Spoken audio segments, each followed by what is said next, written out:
headquarters of common sense. Talk Radio. Good evening, Dominic. Hello, it's been quite a busy week.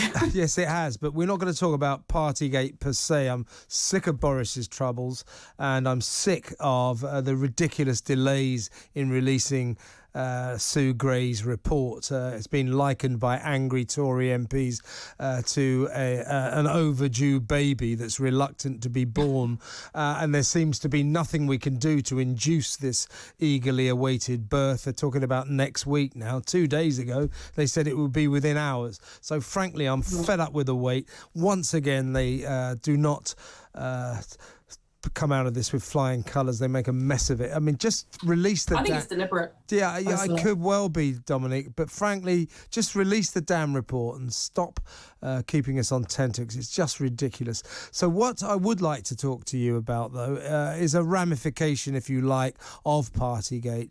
And that's the way the police have responded to it. I said right at the outset, a month ago, surely the police should be opening their inquiries. Surely they should launch an investigation. But the Met Police Chief, head top cop in London, top cop in the country, really, Cressida Dick, said, no, we won't be investigating these parties because they're relatively minor offences and they happened 2 years ago. So suddenly this week, as it all hit the headlines and Sue Gray's report was the talk of the town, suddenly Cressida Dick changed her mind, said, oh yeah, we are opening an investigation. And now it reeks of overcompensation because she's put a Deputy Assistant Commissioner in charge and a team of senior officers. Now, there's definitely evidence to suggest laws were broken, but they're minor misdemeanors. And so we got, cops on hundreds of thousands of pounds a year investigating minor misdemeanors, and should they conclude their inquiries with the fact that the law was broken, we're talking about £100 fine. It's overcompensation to a laughable extent. Before we open our discussion, Dominique, let's have a listen to a former Met Police detective, Peter Blexley, who was on my show last night and made his feelings about Cressida Dick's behaviour throughout this saga very clear. Let's have a listen. Cressida Dick has, sadly this week, clearly shown that she doesn't lead, she follows. She's followed the Sue Gray report here. She's completely been, quite frankly, made to look rather foolish, because the lame excuses that were trawled out as to why the police weren't going to investigate are now the same sort of reasons that they're using to justify why they are going to investigate. Well, there you go. Peter not mincing his words there. And, the police just seem to be all over the place under the leadership of Cressida Dick. Funnily enough, the Deputy Assistant Commissioner that she's put in charge of the Partygate investigation, she's called Jane Connors. Jane Connors was in charge of that debacle when the police overreacted to the Sarah Everard vigil on Clapham Common. Do you remember that, when the poor girl ended up with about 8 coppers on her back? Yeah. And so once again, it's Cressida Dick. So what do you feel about this? I mean, I think that she was right to finally open the investigation, but it just needs a couple of sort of middle-ranking coppers to investigate this, doesn't it? Well, to me, it sort of feels political. And exactly. The reason I feel that way is because, by all means, like you said, this is a pretty, inconsequential misdemeanor, something that's pretty simple, doesn't need a large team of officers, and doesn't actually need very long for deliberation. And an ex-chief superintendent actually echoed that in an article in the Daily Mail, and said that it's pretty simple. It's inconsequential, so why is it taking so long? And a lot of people have actually attributed the Met Police launching an investigation into why the Sue Gray report is taking so long, because Sue Gray is apparently having to make sure that there's nothing in the actual report that sort of messes with the upcoming police investigation. And the excuse that Keir Starmer used in PMQs this Wednesday, he said the reason why the Met Police were investigating now is because there was evidence of, of wrongdoing purposely. So the Prime Minister knowingly broke the rules, and that's supposed to be the big difference. Me personally, I don't really feel as though this makes sense. The Prime Minister has already admitted to a number of things, so why does this investigation need to take so long? It feels like a pantomime, and I actually blame the Met Police for this report taking so long. Yes, I think you're right. Apparently, there is wrangling going on between Number 10's lawyers and the police. The police said, by all means, release Sue Gray's report. It won't interfere with our investigation. But clearly, there is a suggestion that it might. And the coppers apparently are dealing with Number 10 lawyers and with Sue Gray to decide what can be published.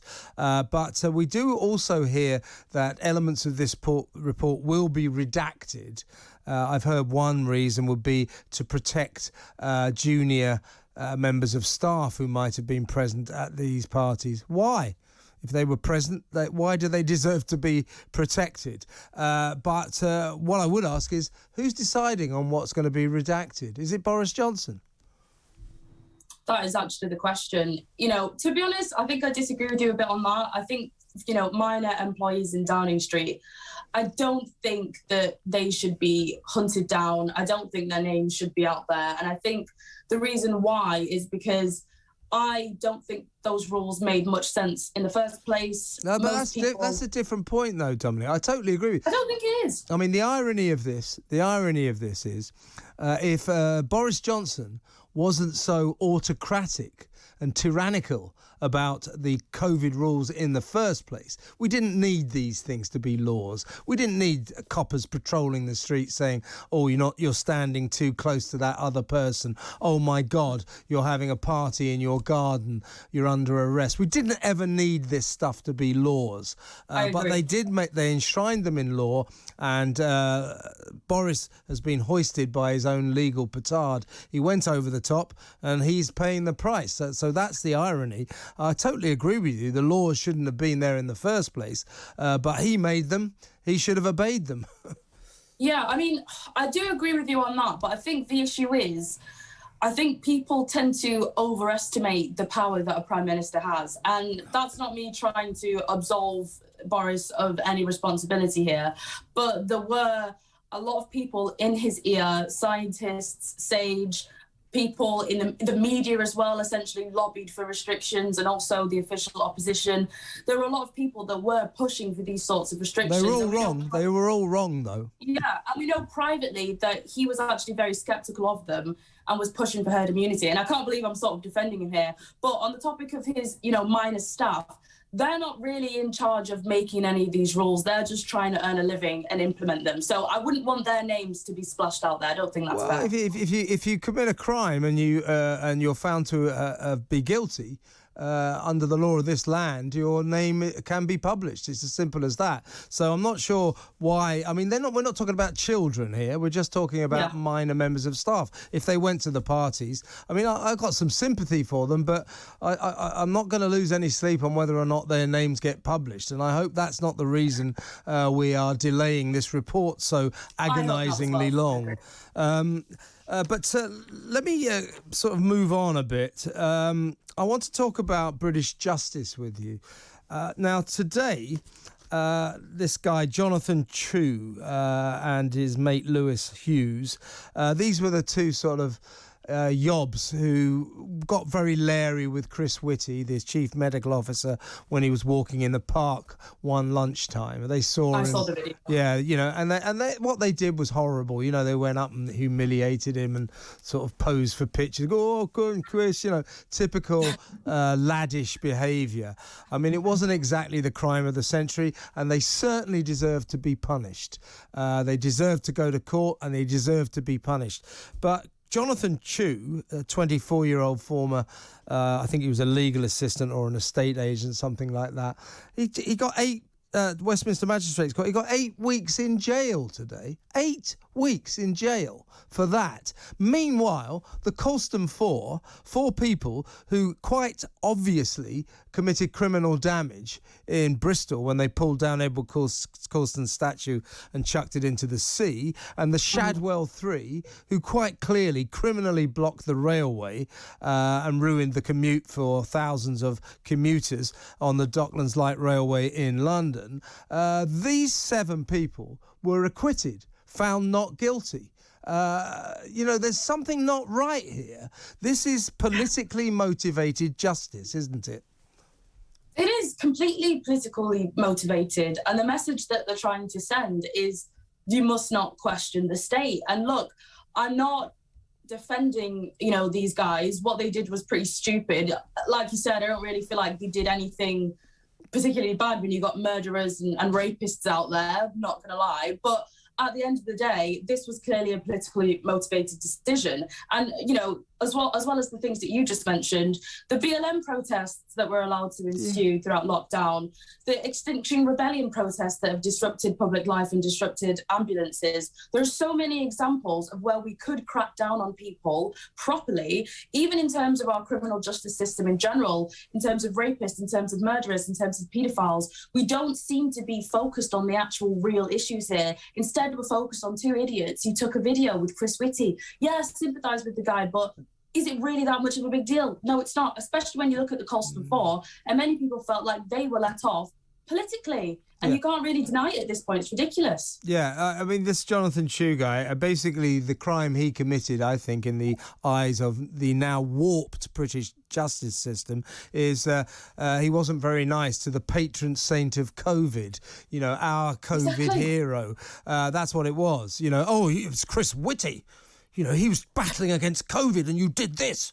It was just a bit of leery behaviour. As I say, I can't stress enough how bad that behaviour was. It was really wrong, and I actually did feel very sorry for Chris Whitty when it happened.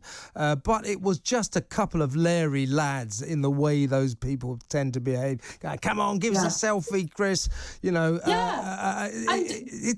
not an 8 weeks in jail offence, is it? Yeah, they've had their lives absolutely ruined, and I just feel like we should be focusing on actual dangerous criminals, not people that are a bit of an idiot. I think our priorities are completely back to front in this country, and our laws need really looking at, and they need updating, seriously. Yeah, and we need the courts to be what they always traditionally were, which was scrupulously fair.